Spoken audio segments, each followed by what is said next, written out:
She wrote nearly 1,800 poems and published fewer than a dozen in her lifetime. She described herself as nobody. She is now considered the greatest American poet who ever lived. She died without knowing any of it.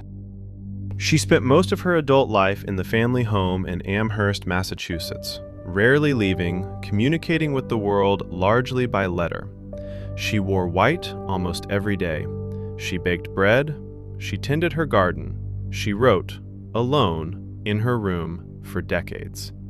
The poems she made there changed American literature.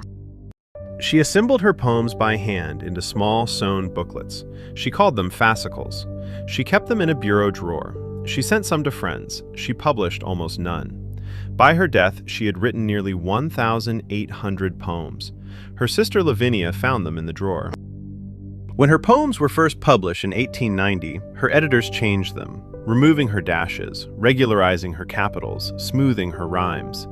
They believed she couldn't have meant the unconventional choices. She meant every one of them. It took until 1955, 70 years after her death, for scholars to publish her poems as she actually wrote them. When Emily died in 1886, her sister Lavinia opened the bureau drawer. She found nearly 1,800 poems, bound in hand-sewn booklets, stacked in order. Emily had asked for her papers to be burned. Lavinia could not do it. She spent the next years ensuring they were published. Her name was Emily Dickinson. She described herself as nobody. She is now considered the greatest American poet who ever lived. She never published a collection. She never left Amherst. She never knew.